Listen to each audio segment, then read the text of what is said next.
Por favor, busquen su Biblia en la primera epístola de Juan, capítulo 1, y después de un momento leeremos desde el verso 3. Cuando yo era joven pastoreaba una pequeña iglesia universitaria en el pueblito de Fellsmere, en la Florida. Era un hermoso pueblito y mi esposa y yo servíamos en una iglesia en donde un diácono de la iglesia tenía como trabajo regular el cazar ranas. Era un cazador profesional de ranas. Las ranas, por supuesto, no eran profesionales. Pero él por las noches se embarcaba en su bote de aire y cazaba ranas. Financieramente le iba muy bien cazando ranas en los pantanos de la Florida y me contó una historia que nunca la olvidaré. Me dijo que antes de ser un creyente no solo cazaba ranas, sino que también cazaba cocodrilos, lo cual era ilegal. Pero la piel de cocodrilo en el mercado negro le significaba mucho más dinero que las ranas. Me dijo que nunca disparaba a los cocodrilos. Para atraparlos, llevaba en su bote una potente linterna, con la cual enfocaba directamente los ojos del cocodrilo, y se acercaba al animal que estaba encandilado por la luz. En el bote tenía también un gran martillo, un pesado mazo, con el cual golpeaba con toda su fuerza justo entre los ojos del cocodrilo. No usaba armas de fuego porque el disparo podía ser escuchado por los guardas forestales. Por eso utilizaba el método del mazazo entre los ojos del cocodrilo. Quiero decirle que este diácono no era muy grande, era más bien pequeño, delgado pero musculoso. Y me dijo que un día vio el más grande cocodrilo que haya visto en su vida, y que le pagarían un magnífico precio por él. Así que apagó el motor de su bote, se puso junto al cocodrilo, tomó el mazo y con gran impulso y todas sus fuerzas quiso golpear al animal entre los ojos, pero al último momento el cocodrilo se movió y por el impulso que tenía se cayó del bote y él se vio de pronto cabalgando sobre la áspera piel del cocodrilo. Y esta es la parte de su historia que más me gusta. Él me dijo: «Pastor, yo estuve de regreso en mi bote sin siquiera mojarme». He pensado en esta historia muchas veces porque se parece mucho a la vida cristiana. Un creyente puede resbalar y caer en pecado, pero un verdadero hijo de Dios temerá al pecado como ese diácono tuvo temor del cocodrilo. Un verdadero hijo de Dios, aunque resbale y caiga, tiene el profundo deseo de levantarse nuevamente. Y de eso quiero hablarle ahora. ¿Qué sucede cuando usted resbala? Me refiero a lo espiritual. ¿Qué pasa cuando usted cae? ¿Qué sucede cuando usted se encuentra, por así decirlo, cabalgando sobre el cocodrilo? Veamos lo que nos dice Primera de Juan 1:3. Lo que hemos visto y oído, eso os anunciamos, para que también vosotros tengáis comunión con nosotros. Y nuestra comunión verdaderamente es con el Padre y con su Hijo Jesucristo. Juan nos dice cómo tener comunión con los hermanos y hermanas en Cristo y con Dios el Padre. Y en el verso 4 añade: «Estas cosas os escribimos para que vuestro gozo sea cumplido». La manera de tener gozo total es teniendo comunión con Dios y con los hermanos y hermanas en Cristo. Y vean lo que dice en los versos del 5 al 7. «Este es el mensaje que hemos oído de Él y os anunciamos: Dios es luz, y no hay ningunas tinieblas en Él. Si decimos que tenemos comunión con Él y andamos en tinieblas, mentimos y no practicamos la verdad. Pero si andamos en luz como Él está en luz, tenemos comunión unos con otros, y la sangre de Jesucristo, su Hijo, nos limpia de todo pecado». Mi amigo, la fórmula para la comunión es una vida limpia. Vea lo que dicen los versos del 8 al 10. «Si decimos que no tenemos pecado, nos engañamos a nosotros mismos y la verdad no está en nosotros. Si confesamos nuestros pecados, Él es fiel y justo para perdonar nuestros pecados y limpiarnos de toda maldad. Si decimos que no hemos pecado, le hacemos a Él mentiroso, y su palabra no está en nosotros. La vida es corta. La muerte es segura. El pecado es la maldición. Cristo es la cura. Todos sabemos eso. Sabemos lo que es el pecado, la cosa más devastadora del mundo. Pero, ¿cómo enfrentar específicamente al pecado? Primero tiene que entender que el pecado es eso. Pecado. Dios perdona el pecado. Dios no perdona los errores. Y no estoy diciendo que Dios no le juzga por sus errores, especialmente cuando esos errores conducen al pecado o son en sí mismo pecado. Pero si usted llama a sus pecados errores, entonces nunca los enfrentará. Necesitamos llamar al pecado, pecado. Hay personas a quienes les enseñaron que el hombre es solo el resultado de fuerzas ciegas, que todo simplemente sucedió, que nada más nada da como resultado todo, y que todos estamos aquí como consecuencia de esa fuerza ciega. Bueno, si usted cree eso, entonces usted no cree en el pecado. ¿Usted cree que lo que llamamos pecado es solo un incidente o un accidente, o simplemente un estorbo en el camino del hombre que dice que está progresando? Algunos enseñan que salimos de una especie de caldo primitivo, pero que estamos en un camino ascendente. Pero no estamos progresando ni como raza ni como ninguna otra cosa.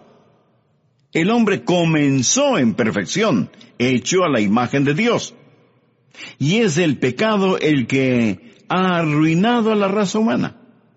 Pero si usted no entiende el pecado por lo que es, si no ve el pecado como una afrenta ante un Dios santo, si usted llama al pecado cualquier otro nombre, malfunción, error o enfermedad, si usted dice que el hombre está enfermo pero no es malvado, que es débil pero no impío, que está contaminado, pero no es pecador. Si dice todas estas cosas, entonces nunca enfrentará el pecado como debería hacerlo. Y por lo tanto, nunca tendrá comunión con Dios. Verá, el problema con nuestra moderna sociedad es que todos tenemos la carga de la culpa, sin tener un sentido del pecado. La carga de culpabilidad está ahí, y se muestra de varias maneras. Pero muchos de nosotros no nos vemos como pecadores que necesitan ser perdonados. Más bien nos vemos como personas que cometemos errores que necesitan ser corregidos. Así que tratamos de corregirnos nosotros mismos y de alguna manera compensar por el problema o sentir conmiseración sin ser limpiados ni ser perdonados. ¿Cuál es la fórmula de la comunión con Dios? Le puedo asegurar que no es la fórmula que el mundo tiene, porque el mundo tiene diferentes ideas al respecto. Los evolucionistas creen que el hombre está en un camino ascendente hacia la perfección, y que el tiempo se encargará de ello. El problema con esta manera de pensar es que mientras más avanza la sociedad, más profundo nos hundimos. Y si usted cree que King Kong es su primo, está en su pleno derecho de creerlo. Además, usted conoce a sus ancestros mejor que yo. Yo no creo eso. Es más, rechazo con todo mi ser esta clase de mitología simiesca. Los evolucionistas nunca ven el pecado por lo que es. Y luego tenemos los educadores. Dicen que la educación se va a encargar del asunto del pecado. Bueno, si eso es verdad, entonces debemos pensar que la gente que tiene mayores conocimientos será la menos pecadora. Bueno, aplique eso a la Alemania nazi. Probablemente ninguna nación en el mundo ha tenido el nivel de educación superior que tuvo Alemania cuando Hitler llegó al poder. Cuando estuve en la universidad tomé un curso en filosofía, y mi profesor de filosofía, a quien admiraba, también me enseñó griego. Y me decía, este es un hombre que tiene su mente llena de conocimientos. Un día este hombre se fue a un lugar solitario, cubrió el suelo con varios periódicos, puso un revólver sobre su sien y se quitó la vida. filósofo, políglota, conocedor de lenguas bíblicas, sabía muchísimo. Pero para él la educación no fue la respuesta. Y los científicos nos dicen que el problema del hombre está en sus genes defectuosos. Que si de alguna manera pudiéramos ser genéticamente diseñados, podríamos resolver el problema del pecado. Si pudiéramos unir en matrimonio a Superman con la mujer biónica, entonces tal vez resolveríamos el problema del pecado. Pero todos aquellos que son superdotados, o los más atractivos o atractivas, o los que son fuertes físicamente, o los que son más ágiles o más veloces, ellos siguen teniendo el problema del pecado. Los sociólogos nos dicen que el problema es del medio ambiente. Si eso es verdad, entonces ¿por qué aquellos que disfrutan del mejor medio ambiente no han podido eliminar el problema del pecado? Y recuerde, nadie jamás ha tenido un mejor ambiente que Adán y Eva, y sin embargo, pecaron. Permítame darle unos versículos que muestran cómo Dios maneja su pecado cuando usted es salvado. Hebreos 8:12 dice, «Y nunca más me acordaré de sus pecados y de sus iniquidades». Piensen eso. Sus pecados, sus iniquidades, no serán recordados por Dios. Y en Isaías 43:25, Dios dice, Yo soy el que borro tus rebeliones por amor de mí mismo, y no me acordaré de tus pecados. Una y otra vez Dios dice que no se acordará de nuestros pecados, que los pondrá en la tumba de su olvido. Si usted es salvo, Dios le ha perdonado sus pecados, todos sus pecados, por toda la eternidad. Ahora, eso no significa de ninguna manera que Dios olvida intelectualmente. Dios, por ser Dios, jamás puede aprender algo, así como tampoco jamás puede olvidar algo, porque Él lo sabe todo y nada escapa a su conocimiento. Cuando Dios dice que olvidará nuestros pecados, no significa que no los recordará intelectualmente. En ese sentido de la palabra, Dios no puede olvidar nada. Si pudiera, tendría que cambiar. Y Dios es un Dios que no cambia. Ahora escúcheme. Dios los recuerda como pecados perdonados.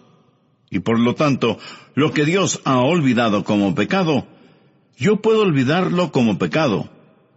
Aunque puedo recordar mi pecado intelectualmente.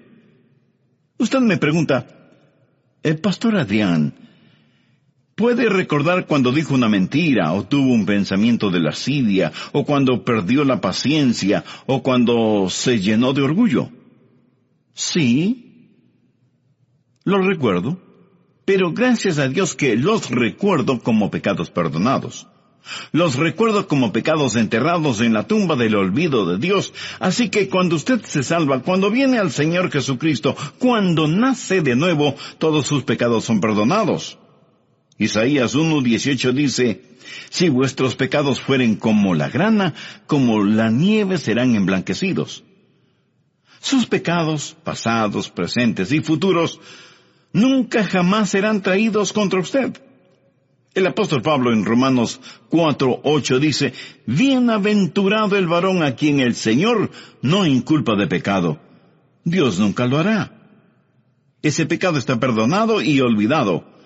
Pero no solo el pecado que usted ha cometido, sino el que también ha omitido, tanto y en cuanto venga usted punitivamente. Y no solo que su pasado está perdonado, sino que su futuro está asegurado.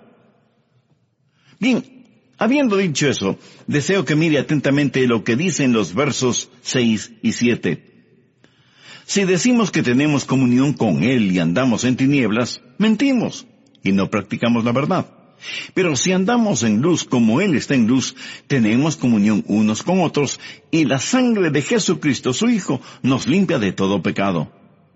Usted dirá, Pastor Rogers, Pensé que usted dijo que cuando nos salvamos todos nuestros pecados son enterrados en la tumba del olvido de Dios, y ahora vuelve a mencionar el pecado en la vida de los hijos de Dios.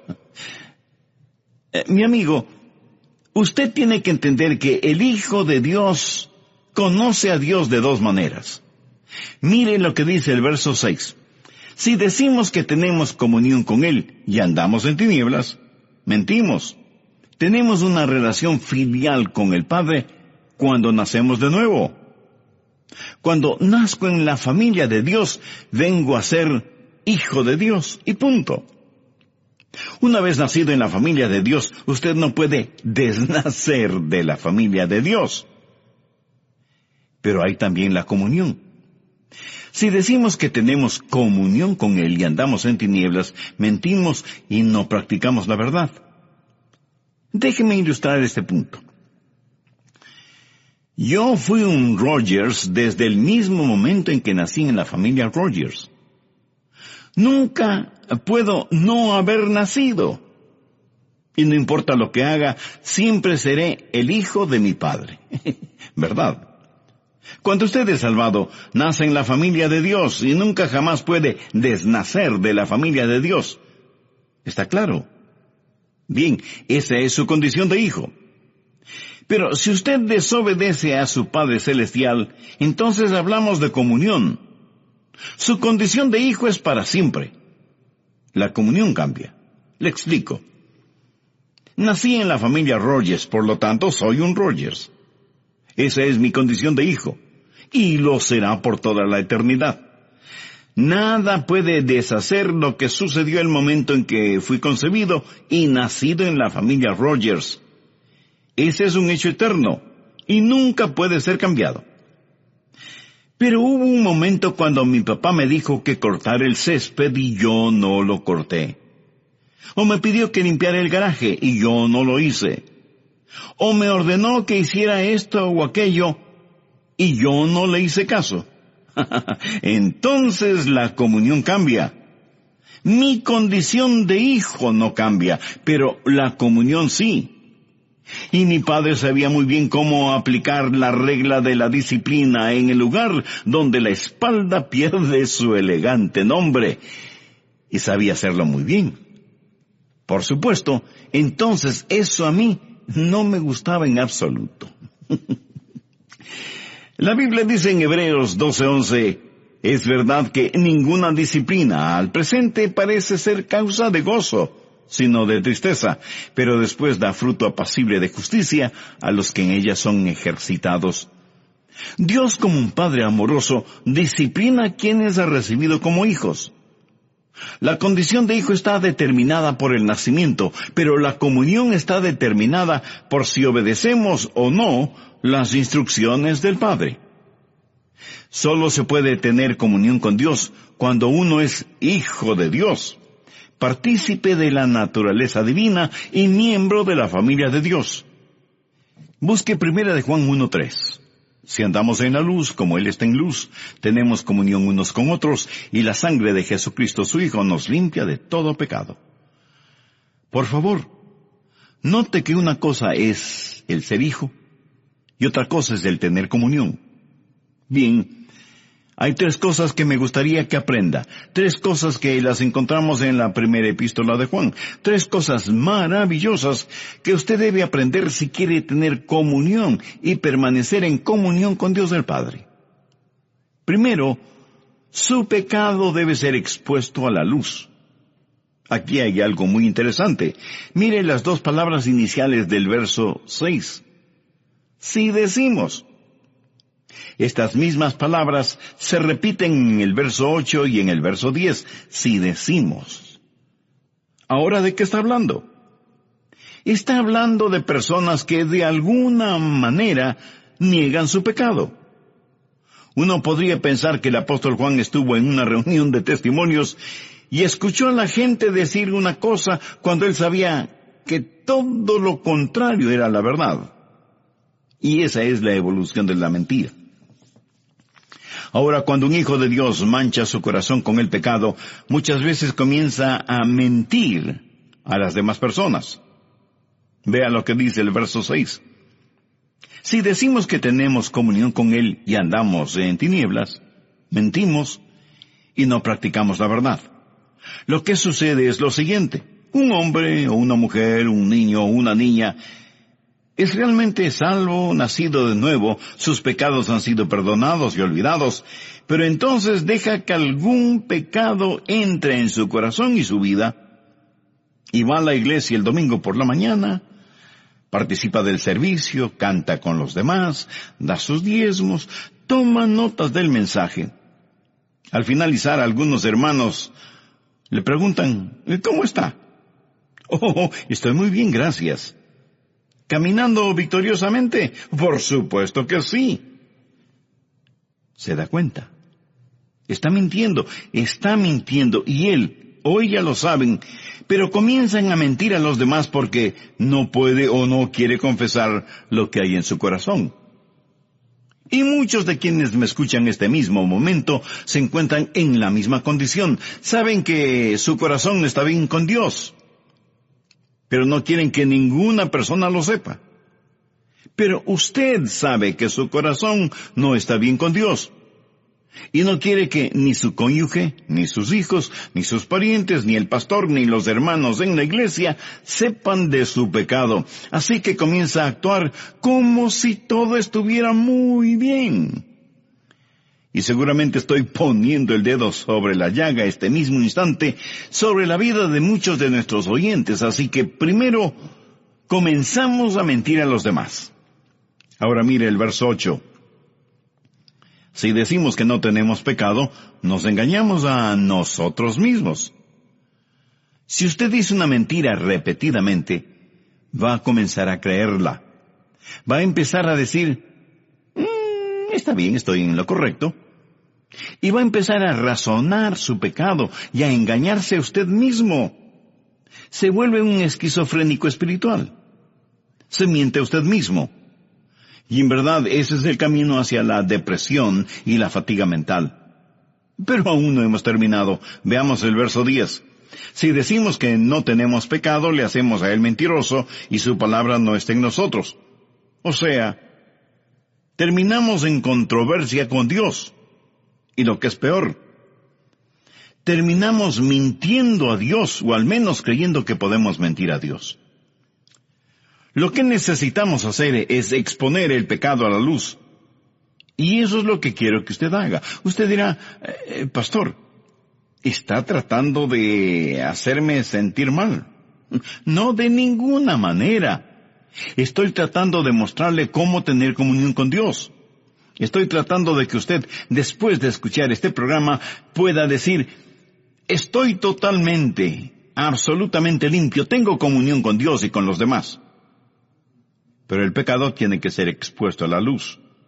Si andamos en luz, como Él está en luz, tenemos comunión unos con otros. ¿Qué es lo que hace la luz? La luz simplemente revela lo que está mal. Mientras más acerca un objeto a una luz brillante, más visibles serán las imperfecciones de ese objeto.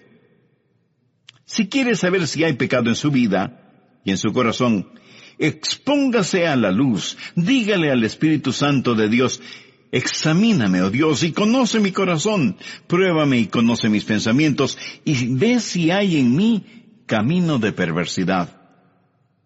Abra su corazón a la luz de Dios ahora mismo. Preséntese a Dios. No tiene que hacer una morbosa introspección de usted mismo. Sencillamente pídale a Dios que le revele su pecado, porque si andamos en luz como Él está en luz, tenemos comunión unos con otros. Ahora usted necesita aprender la diferencia entre la convicción del Espíritu Santo y la acusación de Satanás. Esto es clave, porque si usted no entiende este punto, va a perder algo muy, muy importante. El Espíritu Santo le convence a usted de su pecado. El diablo le acusa de su pecado. En esto hay una enorme diferencia. ¿Cómo el Espíritu Santo le convence de pecado? Cuando usted abre su vida a la luz, cuando usted dice: aquí estoy, Señor, examíname. Primero, el Espíritu Santo le convencerá de su pecado legítimamente.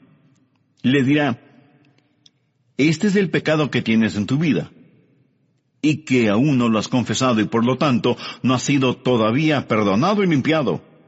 Y usted confiesa su pecado, se arrepiente, es limpiado, perdonado, hecho un hijo o una hija de Dios, nace de nuevo en la familia de Dios. Pero ahora el diablo le acusa ilegítimamente y sacará a la superficie lo que ya ha sido perdonado, limpiado y olvidado, y hará que usted lo recuerde una y otra vez. La Biblia dice, fiel es Dios y justo para perdonar nuestros pecados y limpiarnos de toda maldad. Ahora, suponga que usted ha dicho una mentira. Digamos que le ha mentido a su esposa.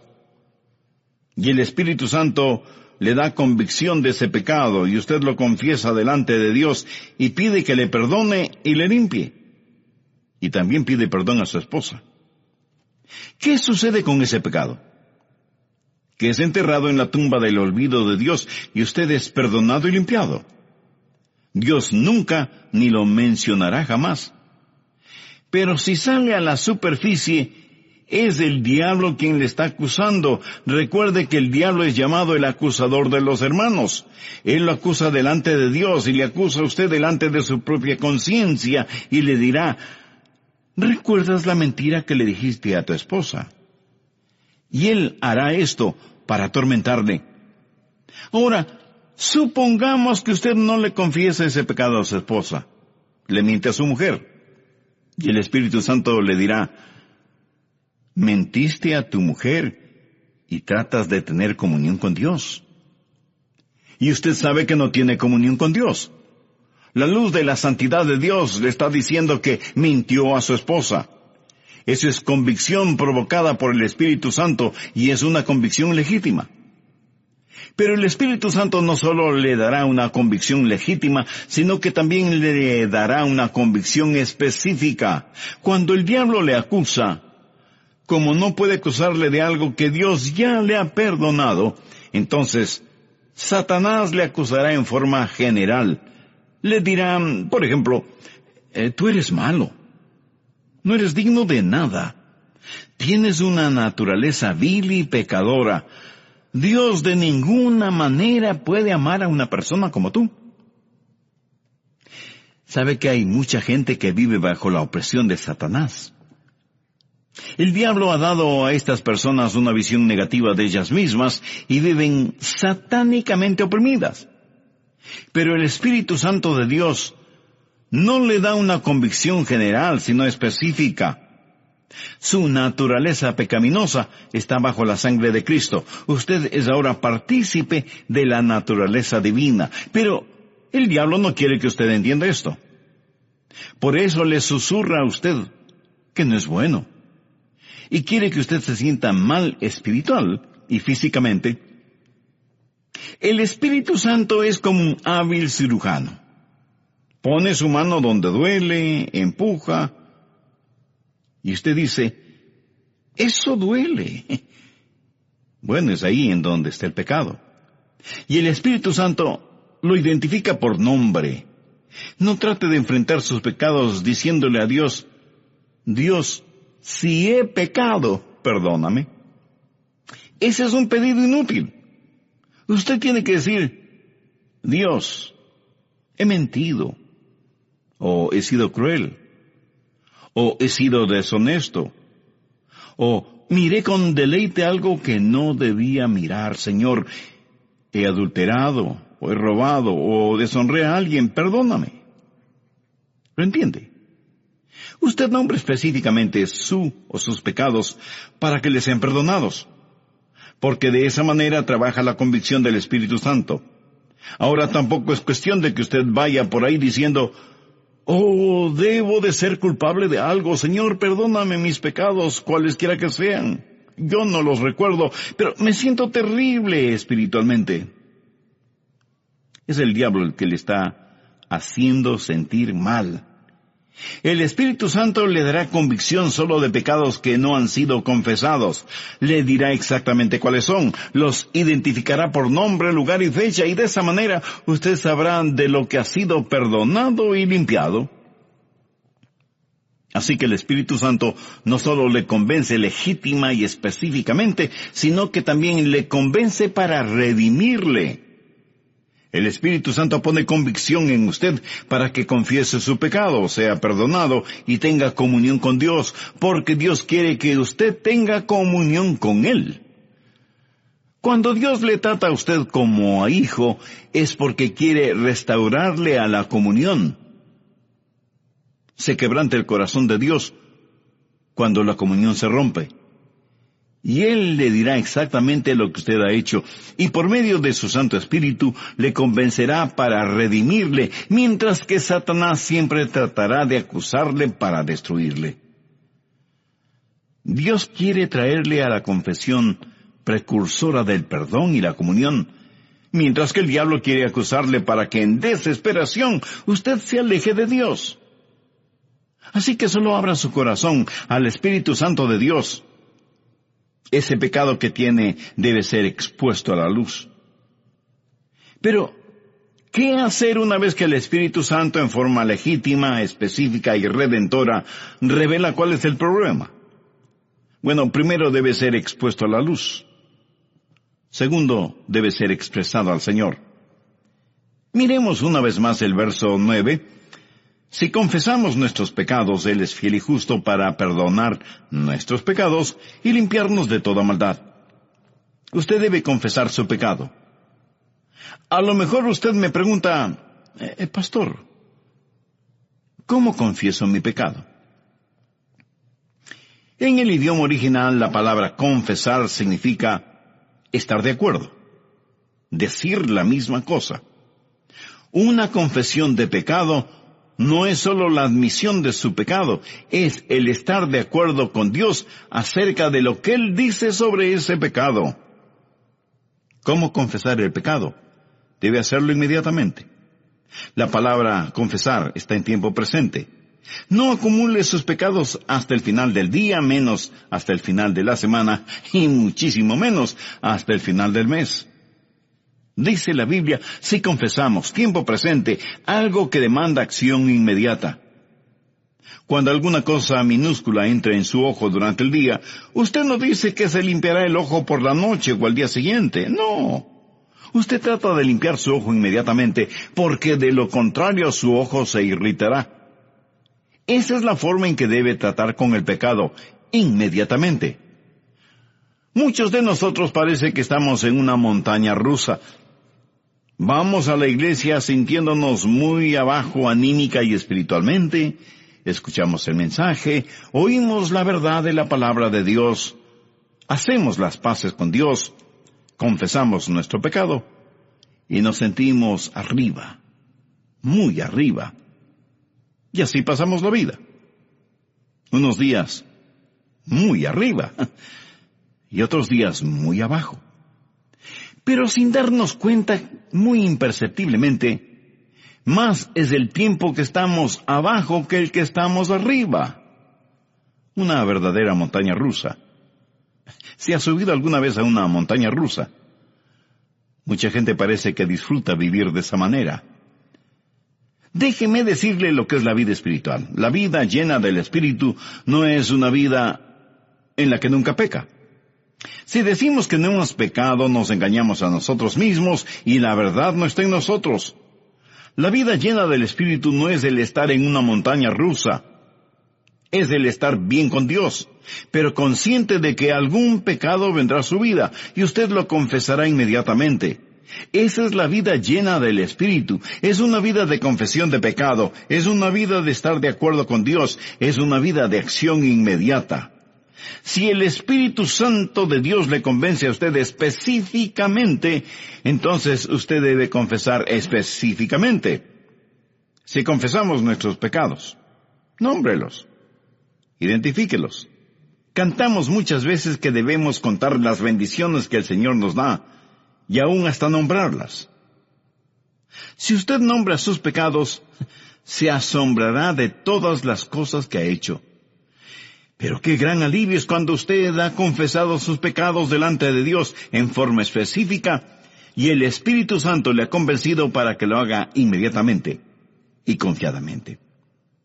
Si confesamos nuestros pecados, Él es fiel y justo para perdonar nuestros pecados. ¿No le maravilla eso? Él es fiel y justo para perdonar nuestros pecados. Si Dios no le perdonara y limpiara, sería un mentiroso charlatán. Sería infiel e injusto.